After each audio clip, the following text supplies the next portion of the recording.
Part 1. The Introduction to Endless Patience. Being a waiter sounds fun. Moving around, chatting with people, serving food. Wrong. It's a marathon in disguise. Most of your day is spent grinning like a psychopath while people ask for no butter, no seasoning, no flavor, and then complain it's bland. And the best part? When someone says, "I ordered my steak medium rare, but it's more rare than I wanted." Oh, sorry, we must have missed your special definition of rare. Part 2. The customer's always right, except when they're not. Ah, the joy of customers who think they're food experts. They'll study the menu like it's a final exam, then order a burger with no bun, no condiments, no vegetables, just a sad patty on a plate. Or they'll ask for water, but not too cold. Like room temperature, but just a little cooler than that. And no ice, but also not too warm. And when things go south, guess who's the villain? It's always you. Part 3. The Impossible Balancing Act. Ever wonder what it's like to carry 5 hot plates, a cup of coffee, and 3 cocktails at the same time, all while trying to avoid spilling someone's entire meal onto their lap?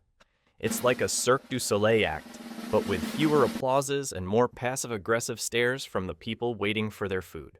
You'll be juggling so many things you start to wonder if you signed up for a waiter's job or a circus career.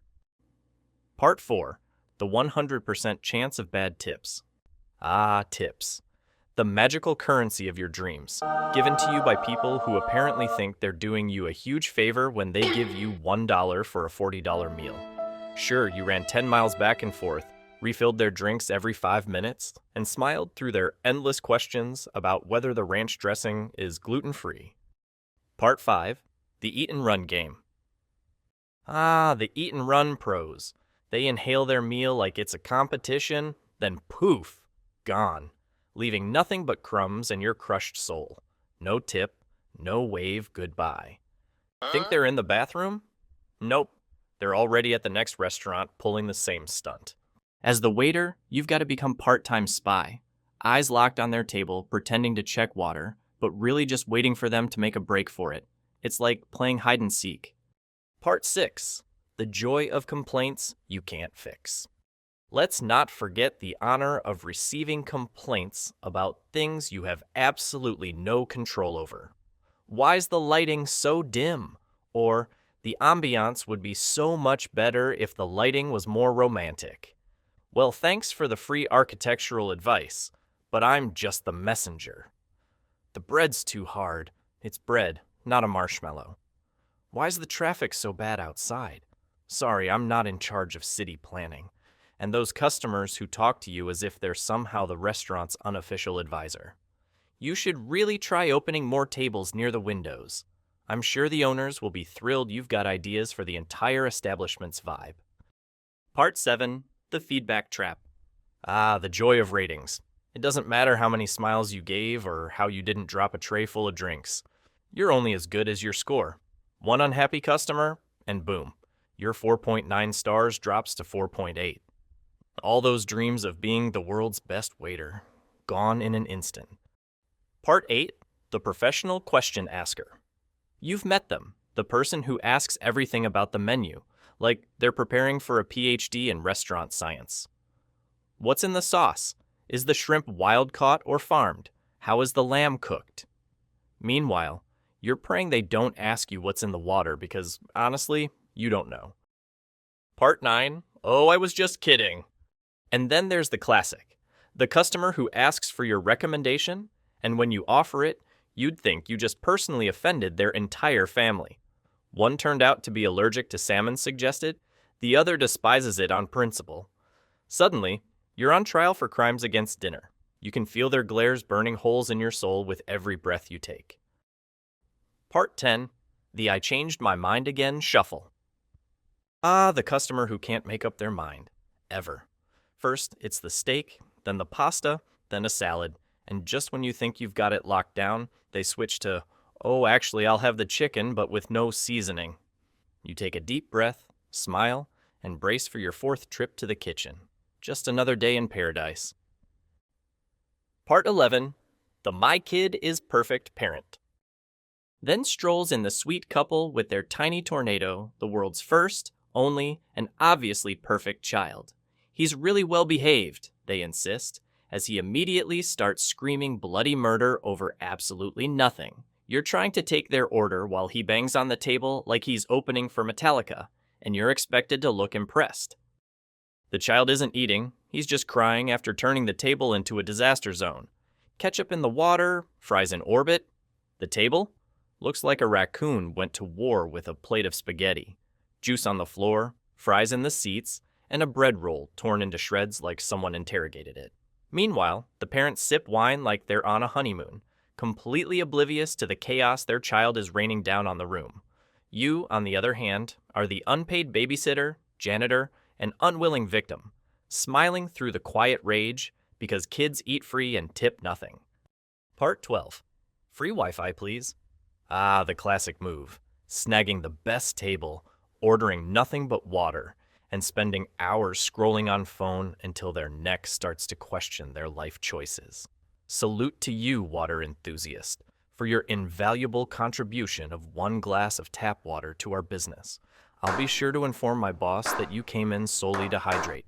And, of course, let's not forget the working from home professionals who just come for the vibe, ordering a drink and then setting up camp for 3 hours. Who needs a desk when you've got a latte and free Wi-Fi? I'm sure your 1 iced latte is absolutely worth taking up a table all day. Maybe next time, they'll bring their own office chair and we can charge a rent. Part 13. Can I speak to your manager, Karen? Oh, you didn't get your mashed potatoes exactly how you like them? Let me guess. You're about to ask to speak to the manager as if they have a magical ability to change the laws of physics. My potatoes were too mashed, they'll say, as if they've just uncovered the culinary equivalent of a crime. Don't worry, the manager will tell you the same thing I did. It's mashed potatoes. Part 14. The Special Request Customer. Everyone loves the customer who doesn't want anything on the menu as is. Can I get that without the garlic, but with a side of ranch dressing, extra crispy, but not too crispy? And can you substitute the fries for a baked potato, but still keep them crispy? Sure, I can make all that happen, after I rearrange the laws of reality to match your specifications. Part 15. The Do You Have a Everything Free Option Customer. Ah, yes, the customer who's allergic to everything and asks for a gluten-free, dairy-free, nut-free, sugar-free, taste-free option. Sure, let me just get a custom meal that doesn't exist. Maybe I'll serve you a plate of nothing. Would that be acceptable? Oh, I forgot. You also don't like flavor, texture, or food. You just like pretending you can eat at a restaurant. Part 16. The Mess Maker. And then, when it's all over, the customer leaves their table like it's the aftermath of a tornado. Cups strewn about, plates stacked in ways that defy the laws of physics, crumbs everywhere. You just know they walked out without a care in the world. I'll just be here, cleaning up after you and silently weeping. Part 17. The We're Just Gonna Split It group. Oh, here we go. The Split the Bill gang. They order enough food for an army, but somehow only one person is paying. Or not. Can we split it evenly? They ask, as if an entire accounting department isn't required to figure out how to divide the tax, tip, and the one shared dessert. Sure, let the waiter grab an abacus and break down the meal like it's tax season. Part 18. The I Hate My Life regular. There's always that one regular who shows up daily, ready to vent about everything in their life. Their job, their spouse, the weather, and how they feel like the world just doesn't understand them. They treat your table like their personal therapy space, unloading their frustrations without hesitation.